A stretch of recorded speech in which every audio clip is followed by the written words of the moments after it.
एक दिन एक मुसाफिर एक उजड़ी हुई बस्ती से गुजर रहा था। उसके साथ एक वफादार कुत्ता था। चारों तरफ वीरानी थी, टूटी हुई दीवारें, गरे हुए मकान और जमीन में दबी हुई इंसानों की हड्डियां। मुसाफिर रुक गया और आसमान की तरफ देखकर बोला, या अल्लाह, ये बस्ती दोबारा कैसे जिंदा होगी? अल्लाह ताली ने अपनी कुदरत से जवाब देने का फैसला फरमाया। अचानक एक नींद ने मुसाफिर और उसके कत्ते को अपनी लपेट में ले लिया और वो दोनों सो गए, 100 साल के लिए। दिन रात साल सदियां गुजरती गईं, दुनिया बदल गई, जमाना बदल गया, लेकिन वो दोनों वैसे ही सोए रहे। फिर एक दिन अल्लाह के हुक्म से इस मुसाफिर की आंख खुल गई। उसने आंखें मिलें, उठकर चारों तरफ देखा। सब कुछ बदल चुका था। हवा का रंग, जमीन की खुशबू, आसमान की रोशनी, सब कुछ नया था। उसने अपना खाना देखा, वो अब भी ताजा था।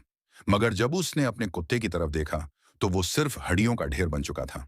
इसी वक्त एक आवाज आई, एक नर्म मगर गूंजदार आवाज, ऐ बंदे, तुम कितनी देर यहां ठहरे?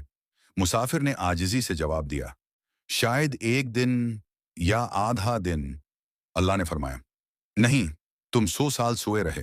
तुम्हारा खाना देखो, ताजा है। और तुम्हारा कुत्ता, देखो अब मेरी कुदरत। मुसाफिर ने देखा, अल्लाह के हुक्म से वो हड्डियां आपस में जड़ने लगीं। उन पर गोश्त चढ़ने लगा, रगों में जान दौड़ने लगी। और फिर कुत्ता सांस लेने लगा। कत्था उठा, अपनी दम हलाई, जैसे कुछ हुआ ही ना हो। मुसाफिर ये मंजर देखकर कांप उठा। इसकी आंखों से आंसू बहने लगे। वो सजदे में गिर गया और रोते हुए बोला, या अल्लाह, अब मुझे यकीन हो गया कि तू हर चीज पर कादिर है। दोस्तों, ये कोई कहानी नहीं थी, ये अल्लाह की कुदरत का पैगाम था।